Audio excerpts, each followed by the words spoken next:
di chi ha fondato l'OBT. Veniva dal CST nel 1996, girava con chilo ruido, grave, sguapo e click. Spingeva la merda per la gloria con la voce dei suoi uomini. Tu ti inventi strane connessioni, non prendi decisioni perché non hai coglioni. Io stringo la mano ai veri uomini, vivo con dignità e con la stima dei miei omi. E lo sai qual è la differenza con te?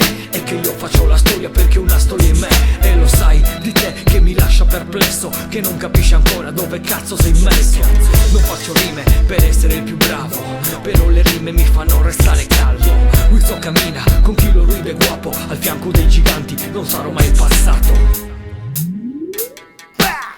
Messa tumba, nara mi e brulla, fede, amore, rap, esploda tipo cazzo e bomba. Non si prima nuda, non si cerca colpa, e non nessuno è morto, usa Sardegna si scabulla. Tu che vivi nelle ombre del passato, che scrivi rime oggi che 20 anni fa ho stracciato. Tu che dici chilo è quello che ha sbagliato, per ogni errore fatto ti assicuro che ho pagato. Voi che da questa penisola sentite, venite vi riempite le tasche poi partite. Io corrido guapo e mi sono un baratto, e non rinego un cazzo di ciò che sono stato. Su, le mani non si sono mai abbassate per tutti quei ragazzi sardi in fiamme alle serate. Giù, il pollice in riverso per gli infami che sanno i nostri rap come i giganti sanno i nani.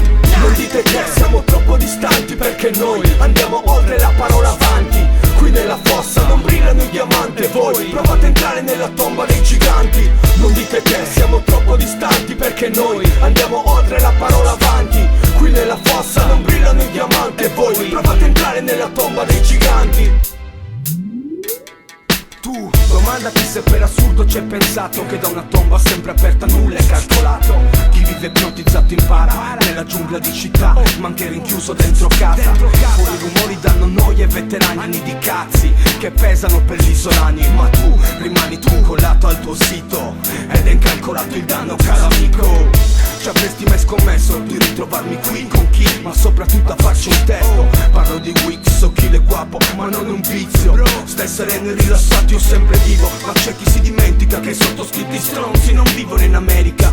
La storia insegna, ma i libri di AL sono sommersi dalla polvere che alimenta l'inchiostro dei nostri quaderni. Capisco che tempi moderni, ma 12 anni fa eravamo già troppo avanti, fratelli. I primi gangsta beat con testi esplicit, i primi scazzi, le rime sui politici. Rimango qui nella tomba di chi da gigante lascia sempre la sua impronta. You know, di fronte a chi con la tranquillità ha reso sempre autentica qualsiasi ombra. Non dite che siamo troppo distanti perché noi andiamo oltre la parola avanti. Qui nella fossa non brillano i diamanti, voi provate a entrare nella tomba dei giganti. Non dite che siamo troppo distanti perché noi andiamo oltre la parola avanti. Qui nella fossa non brillano i diamanti, voi provate a entrare nella tomba dei giganti. La situazione lo richiede, ecco il fatto. Forse qualcuno pensa che sono passato. Le rime crude alle mie metriche al quadrato, ma ci sono nato, sono il modo fucking guapo. E poi qualcuno viene odor di naftalina, la faccia in copertina, un gangsta con la figa che si dimentica di me e la mia famiglia, che ho quasi 40 anni e che son venuto prima. Che sciacquo bocche con dell'acqua di fogna, che riconosco menzogna, che adesso voglio un pezzetto di storia. Io me ne ho fatto un cazzo della sua gloria, ma della gente che salta e che la mia musica invoglia. Ti ricordi sono quello di quando la troia succhia, è il tipo che ti porta sino al cielo e poi ti butta. E allora spunta quel dubbio che mi insulta. Io sono un tipo aperto al dialogo con la lingua bifortuta, e dico che di veterani ce ne sono tanti. Io salto dalla fossa nella tomba dei giganti e sto sempre nell'ombra così voi siete contenti. Magari non mi vedo, io sono avanti. Non dite che siamo troppo distanti perché noi andiamo oltre la parola avanti. Qui nella fossa non brillano i diamanti, voi provate a entrare nella tomba dei giganti. Non dite che siamo troppo distanti perché noi andiamo oltre la parola avanti. Qui nella fossa non brillano i diamanti, voi provate a entrare nella tomba dei giganti.